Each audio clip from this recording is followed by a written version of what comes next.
Let's take out our Bibles and learn together. We have seen how important the Sanhedrin is in regard to the crucifixion of Messiah.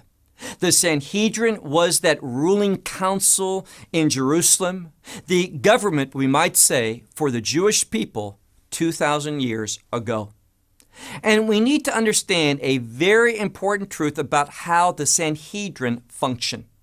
And that is, whenever they would release a verdict, it was always unanimously. But understand what they meant unanimously. That is a majority. A majority would convey an absolute unanimous decision from the Sanhedrin. And what I want you to see is this. Although in one gospel it says that they all condemned Yeshua, we know, for example, that there was at least one or two men who did not agree with this conviction, this plan, and this verdict to put Messiah to death. And one was a very important leader, and his name was Joseph. Take out your Bible and look with me to the book of Mark and chapter 15. Now, in this message, we're going to focus in on the resurrection of Messiah. But before we can deal with the resurrection, we need to first deal with the burial. And when we deal with the burial, who comes to the forefront? Well, a man by the name of Joseph of Arimатhaea. Now, we're going to see that when Messiah was on that cross, when he was hanging upon that tree, we see that there was a group of people watching. We saw last week that the high priests were there, the scribes were there, some of the members of the Sanhedrin. We also saw that there was a centurion who witnessed Messiah's death and proclaimed truly this man was the Son of God. But there was also women, and women play an important role in the resurrection. But the one I want to focus in on at this time is Joseph of Arimathea. So look with me, as I said, to the book of Mark, chapter 15, and verse 43.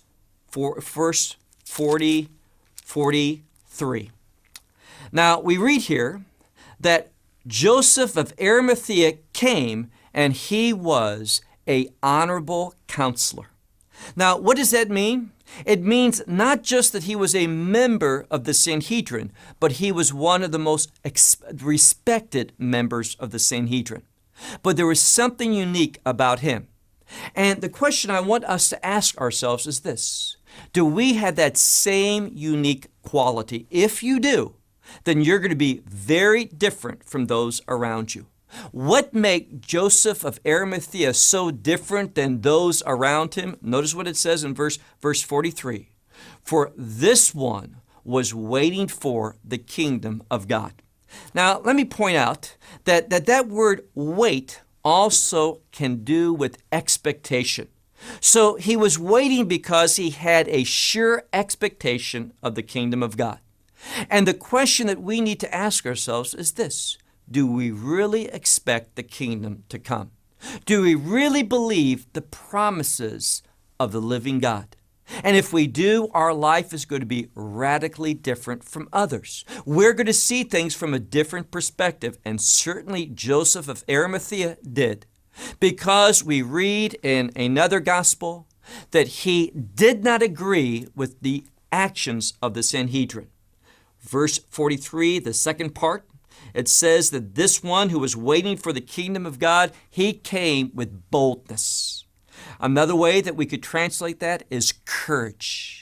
See, when we understand the purposes, the plans of God, what God's going to bring about, we're going to have a boldness, a confidence that is going to drive us to behave very differently from others. So he came boldly to Pontius Pilate, and he asked, and this is a strong word, it's better translated, he demanded the body of Yeshua.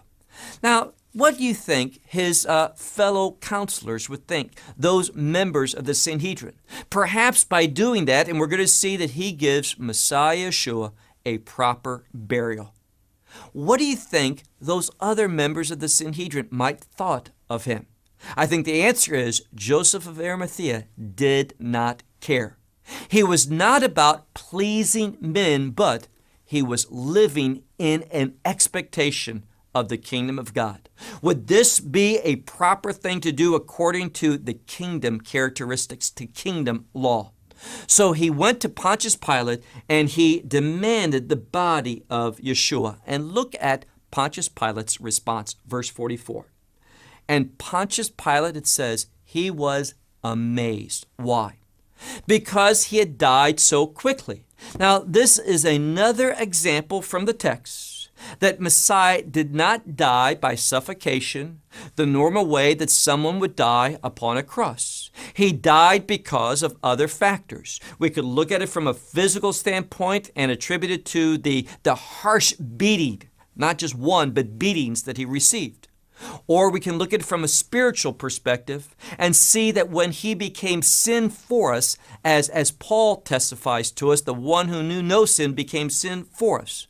Well, sin is synonymous with death, and therefore he died. And that's why, as we looked at last week, this statement, my God, why hast thou forsaken me, relates to sin, him becoming sin, this innocent one, and his death. So it all fits together. But look again, Pontius Pilate was marveling that he had already died. And he called the centurion and he asked him if he had already died. And when it became known from the centurion, what happens? He gives the body of Yeshua to Pontius Pilate. To Joseph. Verse 46. And what did Joseph do? Well, we read in verse 46, and he bought a burial garment. Now, here again, he followed the laws of burial in Judaism, giving someone a proper, honorable burial. In Judaism today, there is a society that oversees and makes sure that every Jewish individual is buried according to Jewish law. And I have been taught that this society goes all the way back several thousand years, according to Jewish law. But where was that group to give Yeshua a proper burial? Well, it's very significant that the one who had a kingdom expectation, he was there, and he took it upon himself. And we read further on, not only did he buy this burial garment, but he brought him down from the cross, and he wrapped him in this burial garment, and he set him in a tomb that was hewed out of stone. And we read here that he rolled a stone against the door of the tomb. And verse 47, we see that Mary Magdalene and Mary, the mother of Joseph, it says that they perceived not only the place, but they perceived how he was buried. Now, understand a very important truth. It was coming close to the holiday, the high Sabbath. And because of law, you have to have someone buried before sundown. Now, even we read the high priest wanted his legs broken so he would die quickly of suffocation. Why? He couldn't push up to grab a breath so that his body would not remain upon the cross on the high Sabbath. But he had already died. But shortly before, by the time that Joseph got the permission, time was running out. So these women who viewed at a distance, they saw the place and they saw the manner he was buried. And because Joseph of Arimатhaea, and we learn in another gospel, Nicodemus, both two important men from the Sanhedrin, they, not in darkness, Nicodemus anymore, but at the end of the day, in a public manner, he and Joseph buried Messiah Yeshua. According to tradition, he buried him in Joseph's tomb.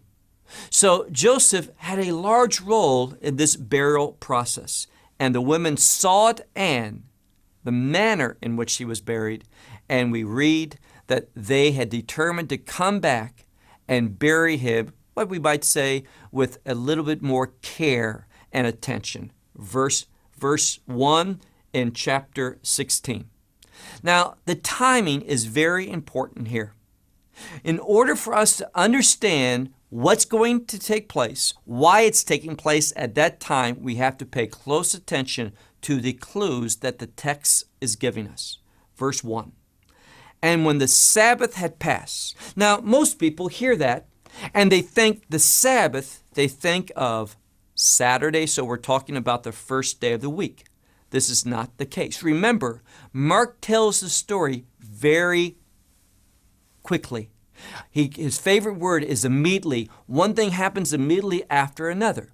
So when it says here in verse 16 or verse 1 of chapter 16, when the Sabbath was over, we're talking about the high Sabbath.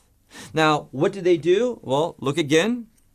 When the Sabbath was over, Mary Magdalene and Mary, the mother of Joseph, or Jacob, and Solomon, they brought spices in order that they should come and anoint him.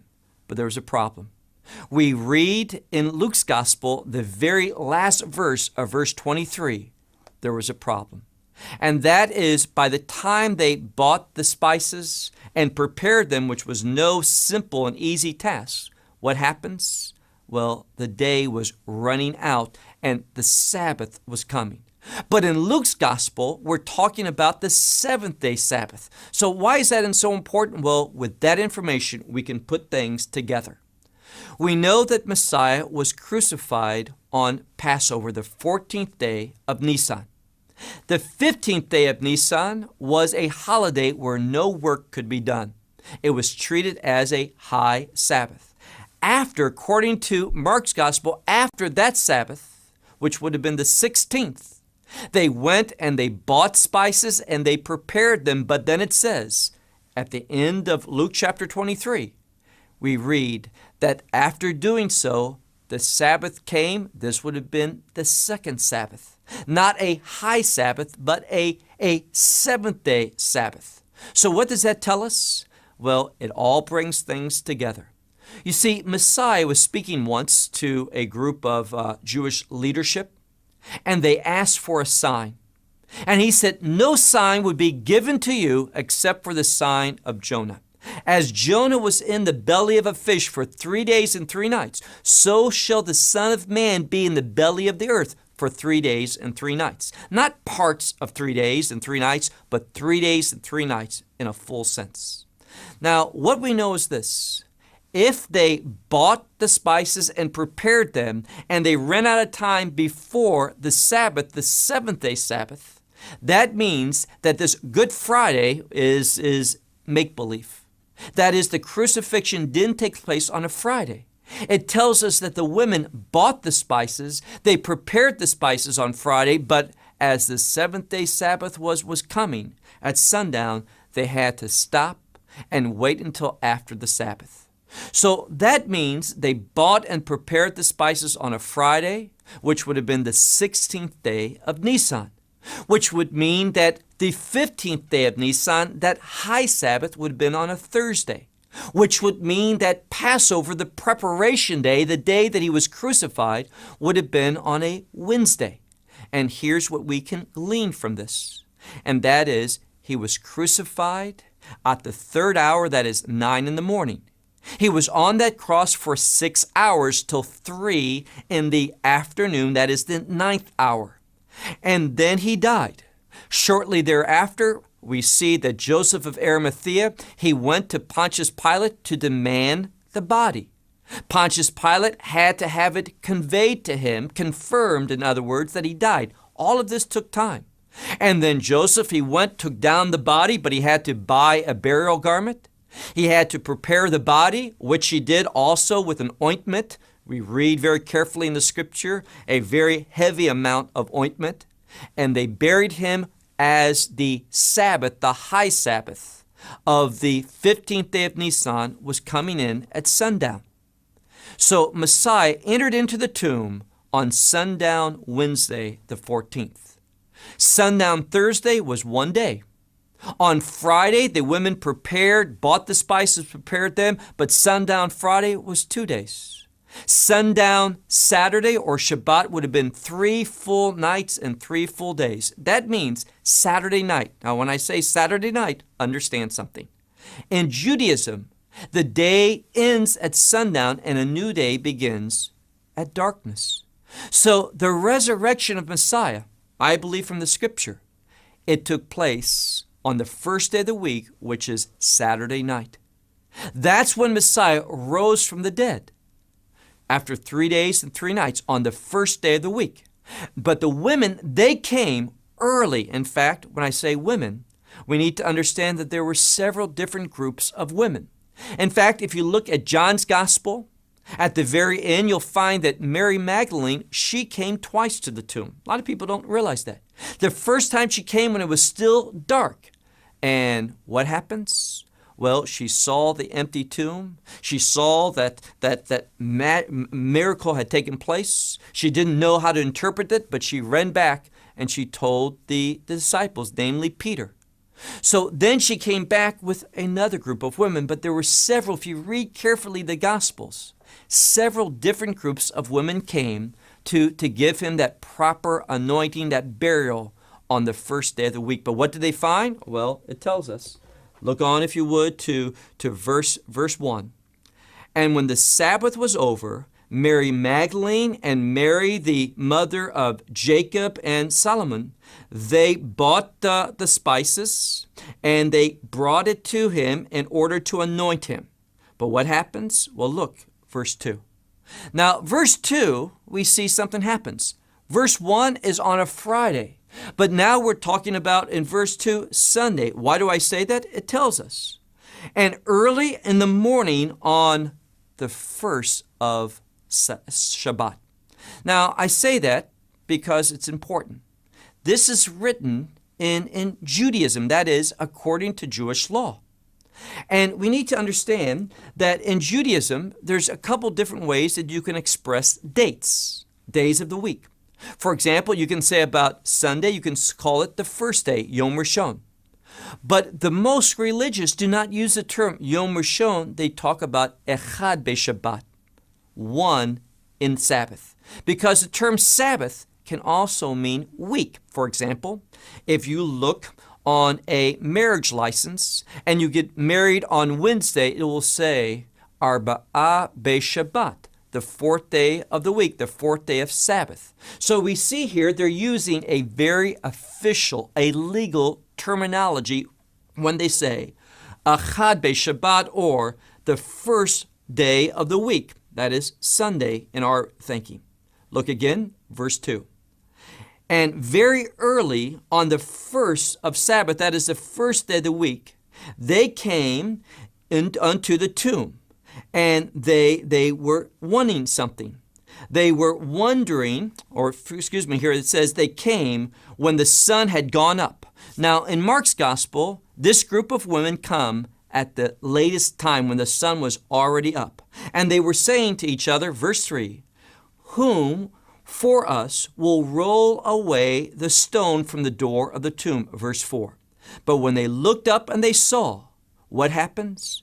They see that the stone had been rolled away, for it was very, very large. And they entered into the tomb, and they saw a young man sitting on the right hand, clothed in a white stole.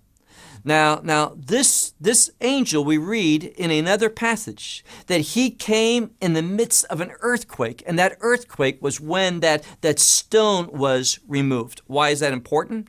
Well, as we've talked about, earthquakes oftentimes have to do with announcing something. When the earth would shake, it would have implications to the entire world. So what we're seeing here is the empty tomb. That is, the fact that Messiah rose from the dead. That has implications for the entire world. And we see that an angel's there to announce it, saying that this is an act of God. And that's going to be important in a few minutes. Look again, verse 5. And they entered into the tomb, and they saw a young man, which is literally an angel, sitting on the right hand, clothed in a white stole. And he says, do not be alarmed. Now, they came there. The reason why he said that is because they came there expecting to see a dead body, a corpse. And what do they see? They see a young man. And the one who they were expecting to see, He's not there. Why not? Look on to the next verse, verse 6. And he said to them, do not be alarmed, Yeshua, whom you seek, that is Yeshua Menatzaret, Jesus of Nazareth. He says, the one who was crucified, and here's what I want you to see, says, he has been raised. Now, most scriptures will say he is risen, meaning that he rose from the dead. Well, he did, but that's not what this verb implies. Not that he rose from the dead, but he was raised from the dead. Why is that important? Because it speaks to the submissiveness of Messiah Yeshua. That he turned over everything when it says into the Father. He conveyed his spirit, committed his spirit. That's everything. He entered into death, and what we see is that it was Messiah Yeshua that what? Not that he rose from the dead, he did, but that God the Father raised him from the dead. And why is that so important? It's important because it speaks of the fact that God the Father had received Messiah's work. That is, the fact that this is in the passive tells us that God the Father accepted, he received, he certified Messiah's death as the payment for sin. It was his approval of Yeshua's work. And that's why this angel says, look again at verse 6, that he is not here, for he has been raised from the dead. See the place where he was laid? Verse 7. But now go away and tell to his disciples, even to Peter. And that's emphasized. Why? Because Peter had denied him those 3 times. So they say, tell to his disciples, even to Peter. Messiah is beginning that process of restoring Peter to be one of his disciples and to carry on that message. Look again, verse 7. But rather go say to the disciples, his disciples, and to Peter, that I will go before you to where? Galilee. Now, why is that so important that Galilee is mentioned here? Very simple. The meaning of that word. Galilee comes from a word that means to roll, but it also can be related to rolling something like a scroll. When you unroll it, there's revelation. So Galilee is known as a place of revelation. You say, can you prove that in the scripture? Yes, I can. If you look, for example, in the book of Isaiah chapter 9, it says in the place of darkness, that is where the light of Messiah is going to be revealed. Where? It says in Galilee. So Galilee is a place of revelation. So in keeping with these Jewish traditions, all of these are taking place so no one can be without excuse, so that everyone can see the truth, the traditions that are being fulfilled even in by Messiah's words. So once again, go you into the Galilee, for there you shall see him also as he said to you. Verse 8. Now, verse 8 really gets to the heart of the resurrection. Now, I mentioned to you that there's this inherent relationship between resurrection and the kingdom. And if we really believe in the kingdom, we're going to have an expectation of that kingdom, which is going to cause us to be very different. We are going to be passionate about it. But what's being emphasized here is that these women, now remember, there were different groups, and each gospel deals differently with the women to manifest an additional biblical truth to us. And the same way that there were different groups of women, there's different groups of individuals. That is to tell us that people are going to respond differently to the resurrection. How did these women here respond? Well, hopefully not like you and I, because verse 8, and they went and fleeing from the tomb. Now, it's interesting because this implies fear. And in actuality, we should be more fearful of death. That is, the women should have come to the tomb and entered into it with fear around death, the consequence of sin. But they just boldly went right in. But when they hear about the kingdom reality, that is the resurrection, what happens? They left from that place, they fled from it, And they were given instructions. What was that? Go and tell the disciples. Now, in another gospel, some of the women did that, but not here. And here again, we have 4 gospels to reveal to us additional truth, different perspectives, so we have a fuller understanding. And what did these women do? Or what I should say, what these women did not do? Well, we read, they fled from the tomb because fear and trembling had seized them. They had that. Now, they did not have fear and trembling before God. The fact that this holy God is going to establish a holy kingdom.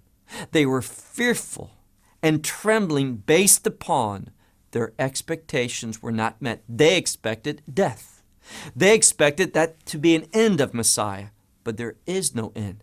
It's eternal.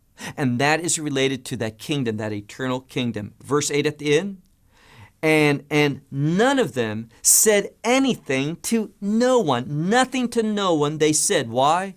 Because of fear. And they did not have a fear of God, but a fear of what?